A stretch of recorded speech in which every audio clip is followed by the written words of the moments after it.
Shri Swami Samarth. Welcome back to my channel. आपण देवपूजा करताना सर्वात आधी दिवा लावतो, कारण दिवा लावल्याशिवाय केलेले कोणतेही पूजन अपूर्ण असते. आपण जी काही पूजा करतो ती सर्व पूजा भगवंतांपर्यंत पोहोचवण्याचे काम दिवा मार्फत होत असते. म्हणून देवपूजा करण्यापूर्वी सर्वजण दिवा लावत असतात. म्हणूनच आजच्या व्हिडिओमध्ये आपण दिवा लावताना कोणते नियम पाळणे गरजेचे असते, दिवा तुपाचा असायला हवा की तेलाचा, दिवा लावताना कशा पद्धतीने लावावा, दिवा लावताना आपल्याला काही नियम पाळायचे आहे का, कोणती काळजी घ्यायची आहे, याबद्दलची सविस्तर माहिती आज आपण जाणून घेणार आहोत.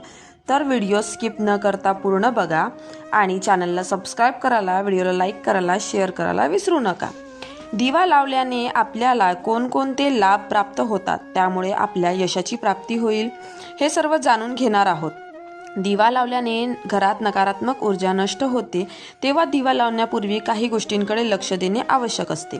देवघरामध्ये आपण जेव्हा दिवा लावतो तो घासून पुसून लख्ख करावा आणि त्यानंतरच दिवा प्रज्वलित करावा. काही घरांमध्ये आपल्याला पाहायला मिळते की दिवा हा तुटलेला असतो, भंगलेला असतो, त्या दिव्यामधून सतत तेल वाहत असते आणि असा दिवा घरामध्ये लावणे अत्यंत चुकीचे असते. ज्या घरामध्ये अशा प्रकारचा दिवा लावला जातो त्या घरांमध्ये परमेश्वर कधीच वास करत नाही व त्या घरातील सदस्यांवर माता लक्ष्मी कधीच प्रसन्न होत नाही. काही घरांमध्ये आपल्याला पाहायला मिळते की दिव्यांवर तेलाचा थर असतो आणि तोच दिवा आपण वारंवार प्रज्वलित करत असतो. असे केल्याने आपल्यावर देव प्रसन्न होत नाही. त्याचबरोबर घरामध्ये नेहमी नकारात्मकतेचा प्रवेश असतो. त्यामुळे म्हणूनच आपल्या घरामध्ये नेहमी 2 दिवा असणे गरजेचे आहे, म्हणजे तुम्ही त्याला अल्टरनेट लावू शकता. ज्या घरामध्ये स्वच्छता असते अशा घरांमध्ये देव नेहमी प्रसन्न होत असतात. म्हणून आपल्या घरामध्ये सुरक्षेच्या दृष्टिकोनातून 2 दिवा असणे गरजेचे आहे, कारण की एक दिवा खराब झाला तर आपण दुसरा दिवा आपल्या देवघरामध्ये प्रज्वलित करू शकतो. काही घरांमध्ये तेलाचा दिवा लावला जातो, तो काही घरांमध्ये तुपाचा दिवा लावला जातो. तेलाचा दिवा, तुपाचा दिवा असे 2 दिवे लावले जातात. तेलाचा दिवा संकटे व अडचणींपासून सुटका मिळवण्यासाठी लावला जातो, तर तुपाचा दिवा संपत्ती आणि सुख समृद्धी मिळण्यासाठी तसेच मनोकामना पूर्तीसाठी लावला जातो. ज्यांच्याकडे गाईचे शुद्ध तूप असेल त्यांनी जरूर दिवा लावावा तुपाचा. आजकाल सर्वच गोष्टींमध्ये भेसळ येत असल्याने बहुतेक जण तेलाचा दिवा लावणे पसंत करतात.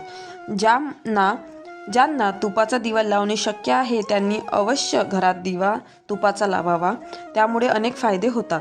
असे दोन्ही प्रकारचे दिवे लावले जातात, परंतु कोणत्या दिशेला लावावा याबद्दल आपल्याला फारशी माहिती नसते. म्हणूनच अनेकदा देवपूजा करत असताना आपल्याला एखाद्या पूजेचे हवेत असलेले फळ सुद्धा प्राप्त होत नाही. तुपाचा दिवा हा नेहमी आपल्या उजव्या बाजूला म्हणजेच देवघराच्या डाव्या बाजूला असायला हवा आणि तेलाचा दिवा हा नेहमी आपल्या डाव्या बाजूला म्हणजेच देवघराच्या उजव्या बाजूला असायला हवा. आपण जेव्हा मंदिरामध्ये जातो याबद्दलची माहिती आपल्याला मिळते. अशा प्रकारे दिवा लावल्याने आपल्याला लाभसुद्धा प्राप्त होतो. त्याचबरोबर आपण जो दिवा लावतो त्या दिव्याची वात कोणत्या दिशेला असायला हवी याबद्दल सुद्धा आपल्याला फारशी माहिती नसते. आपले देवघर नेहमी ईशान्य दिशेला असावे. जेव्हा आपण दिव्याची ज्योत प्रज्वलित करतो तेव्हा त्या दिव्याची ज्योत पूर्व दिशेला असावी. पश्चिम किंवा दक्षिण दिशेला दिव्याची ज्योत कधीच नसावी. पूर्व व उत्तर दिशेला दिव्याची ज्योत असल्यास धनप्राप्तीचे योग बनतात आणि त्याचबरोबर पूर्व व उत्तर दिशा ही भगवान कुबेर यांची दिशा मानली जाते. म्हणून आपल्या जीवनामध्ये धनप्राप्ती नेहमी होत असते आणि त्याचबरोबर भगवंताचा आशीर्वाद सुद्धा आपल्याला प्राप्त होतो. चुकीच्या पद्धतीने दिवा प्रज्वलित केला तर त्याचा आपल्याला कोणत्याच प्रकारचा फायदा होत नाही आणि आपली सेवाही देवापर्यंत पोहोचत नाही. म्हणूनच तेलाचा दिवा किंवा तुपाचा दिवा लावल्याने आपल्या जीवनातील संकटे अडचणी दूर होऊन जातात व आपल्याला धनप्राप्तीचे योग सुद्धा आपल्या जीवनात येऊ लागतात. आपल्या घरामध्ये नेहमी दिवा प्रज्वलित केल्याने आपल्या घरातील नकारात्मक ऊर्जा दूर होऊन सकारात्मक ऊर्जेचा निवास होऊ लागतो आणि त्यामुळे आपल्या घरामध्ये सकारात्मक वातावरण निर्माण होते. दिवा प्रज्वलित करत असताना एक काळजी नेहमी घेणे गरजेचे आहे की आपण दिवा प्रज्वलित करत असतो तेव्हा तुपाचा किंवा तेलाचा दिवा कधीच एकत्र लावू नये. तुमच्या जीवनामध्ये खूप संकटे आलेली आहेत. तुम्ही दिवसेंदिवस गरीब होत चालला आहात व तुमच्यावर कर्जाचा डोंगर वाढत चाललेला आहे. अशा वेळी ह्या सगळ्या गोष्टींपासून सुटका प्राप्त करण्यासाठी श्री हरी विष्णू व माता लक्ष्मी यांची कृपाशीर्वाद प्राप्त करण्यासाठी देवघरामध्ये नेहमी तुपाचा दिवा प्रज्वलित करावा. परंतु हा दिवा प्रज्वलित करताना आपल्याला लाल रंगाची ज्योत निवडायची आहे. यासाठी तुम्ही लाल रंगाचा नाडा सुद्धा वापरू शकता, परंतु कापसाची वात आपल्याला या दिव्यांमध्ये वापरायची नाही आहे. शुद्ध तुपाचा दिवा लावल्याने आपल्याला खूप सारे फायदे प्राप्त होतात. या दिव्यांमध्ये रोज हळद कुंकू वाहून आपल्याला नमस्कार करायचा आहे.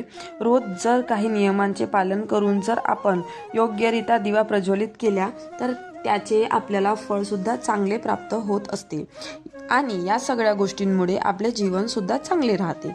आपल्या जीवनामध्ये नेहमी धनाचे योग प्राप्त होते आणि त्याचबरोबर माता महालक्ष्मी व श्री हरी विष्णू यांची कृपादृष्टी आपल्यावर नेहमी राहते आणि यामुळे आपल्या जीवनामध्ये नेहमी सुख शांती वैभव आनंदाने नांदू लागतात.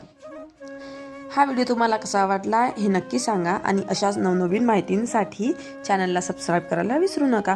पुन्हा भेटू पुढच्या व्हिडिओमध्ये. तोपर्यंत श्री स्वामी समर्थ.